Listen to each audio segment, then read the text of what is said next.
Perkenalkan, saya Graciela Alexandra Rohi. Di sini saya bersama teman saya. Halo, saya Radia Fahiro. Jadi di sini kita akan membahas topik tentang pembagian kerja berdasarkan gender bisa menjadi pemicu ketidakadilan dalam masyarakat. Pernah tidak teman-teman mendengar kalimat ini? Perempuan itu tugasnya atau kerjanya di dapur, sedangkan laki-laki itu harus bekerja di luar rumah.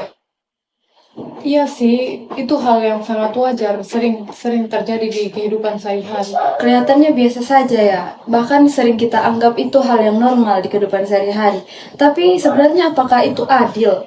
Atau itu justru ketidakadilan gender yang selama ini kita anggap wajar? Nah, sebelum kita membahas lebih dalam, kita perlu pahami dulu apa itu pembagian kerja berdasarkan gender. Dia tahu tidak apa itu pembagian kerja berdasarkan gender?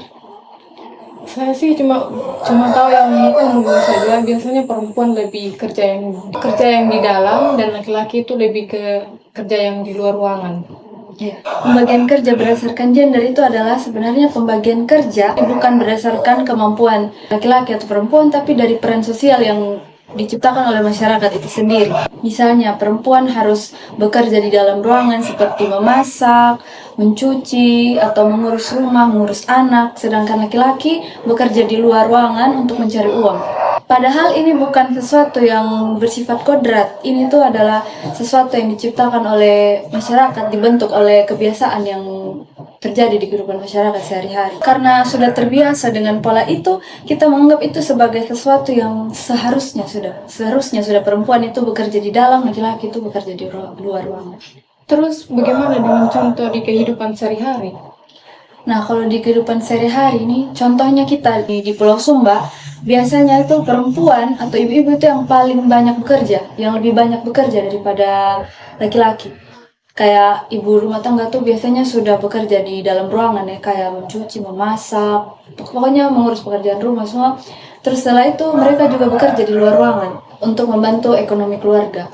Nah, sementara itu laki-laki biasanya hanya bekerja di luar. Jadi kalau dorong sudah kerja di luar, di rumah dorong tidak urus lagi pekerjaan rumah. Biasanya begitu, apalagi di Sumba di sini.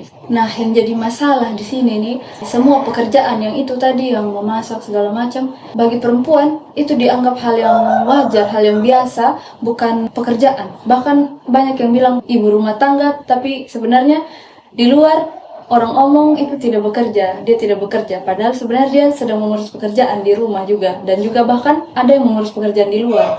Nah, ini dia yang disebut sebagai beban ganda. Jadi beban ganda itu dia sudah mengurus pekerjaan domestik di dalam rumah, dia juga mengurus pekerjaan produktif di luar rumah. Kalau contoh dalam situasi lain lagi, itu misalnya seperti apa? Misalnya, ini laki-laki itu kayak lebih sering dikasih kesempatan untuk jadi pemimpin atau dalam mengambil keputusan. Sedangkan perempuan jarang dikasih kesempatan untuk bisa jadi pemimpin atau bahkan untuk menyampaikan pendapat mereka. Bukan karena perempuan itu tidak mampu, tapi memang karena ada anggapan bahwa laki-laki itu yang lebih pantas untuk melakukan itu. Padahal kemampuan seseorang itu tidak ditentukan oleh gender. Terus dampak dari ketidakadilan ini apa saja? Akibat dari ketidakadilan ini cukup besar ya. Yang pertama, perempuan mengalami kelelahan karena beban kerja yang berlebihan, kayak mengurus pekerjaan domestik tadi, mengurus juga pekerjaan produktif. Terus yang kedua, perempuan punya kesempatan itu lebih kecil dalam memasuki bidang pendidikan, terus pekerjaan. Biasanya laki-laki yang lebih dominan, laki-laki yang lebih didorong untuk masuk ke pendidikan dan pekerjaan gitu. Terus yang ketiga juga muncul ketimpangan dalam kekuasaan dan pengambilan keputusan. Nah, jika hal ini terus berlangsung dalam jangka panjang, itu bisa menghambat perkembangan masyarakat. Jadi masyarakat sulit untuk berkembang, sulit untuk maju karena ada ketidakadilan seperti ini. Karena sebenarnya jika semua orang diberikan kesempatan yang sama, potensi yang ada tuh bisa berkembang lebih maksimal lagi.